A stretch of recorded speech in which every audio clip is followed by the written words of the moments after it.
On January 28, 2017, I went on to write what would become my second most popular article of all time. In it, I discuss how a little-known issue is currently causing political strife throughout the continent of Africa right now, referring to disagreements over the Nile River and how the water from it will be divided between several major and developing countries in the years to come. The article goes on to explain how a new dam project in Ethiopia, which is due to be completed later this year, has been causing rumblings of potential war with Egypt dating back to 2015. As it stands today, Egypt is experiencing ecological drought and the country has been host to one of the world's worst water crises for quite some time, and considering that Ethiopia's new dam will further reduce Egypt's water share of the Nile in the future, Ethiopia's dam project is particularly worrisome for the people of Egypt right now. As the article alludes to, though, despite Egypt's concerns in this matter, the country has traditionally refused to negotiate with or engage in political dialogue with developing countries upstream.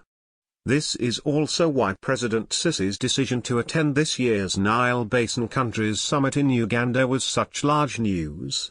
As explained by All African News on June 21, 2017, 17 years ago Rwanda, Uganda, Burundi, Tanzania, Democratic Republic of the Congo, Ethiopia, and Kenya signed the framework of an international agreement known as the Cooperative Framework Agreement, CFA, or the Entebbe Agreement, a legally binding contract which governed how shares of the Nile would be divided up in the future.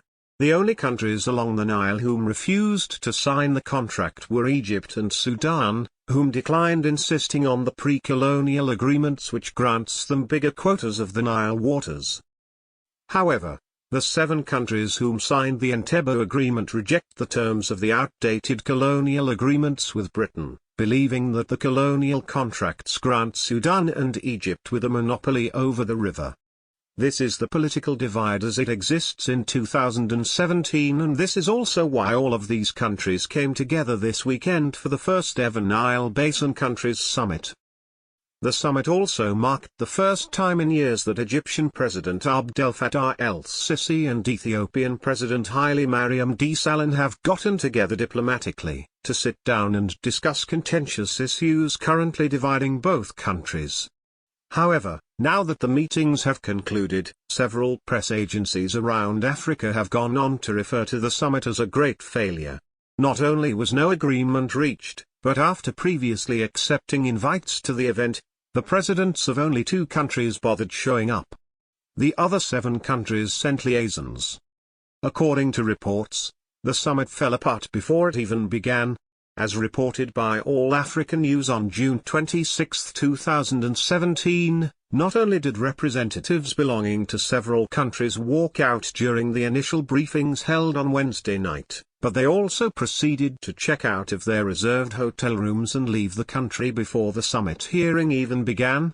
Other countries, including Sudan and Ethiopia, protested their attendance at meetings throughout the weekend, arguing that even if they did attend they would simply be wasting their time and nothing substantive would have been accomplished. For all the reasons mentioned before, reports also indicated that the 2 most outspoken countries at the event were the Sudan and Egypt, the same countries whom have refused to accept the Entebbe Agreement all along.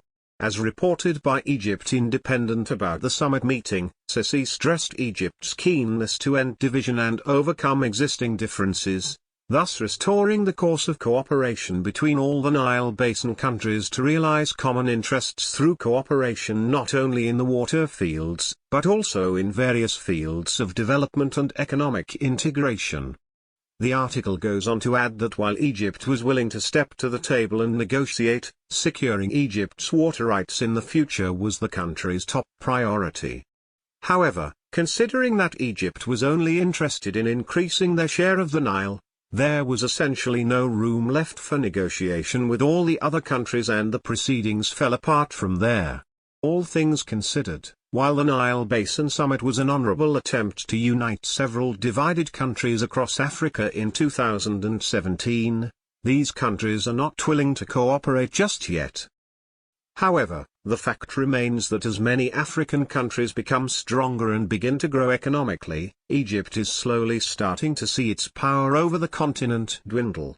To make matters worse for the country, the government of Sudan has recently come out in support of Ethiopia's dam project, and in doing so, makes Egypt the only country along the river left to reject the terms of the Entebbe Agreement.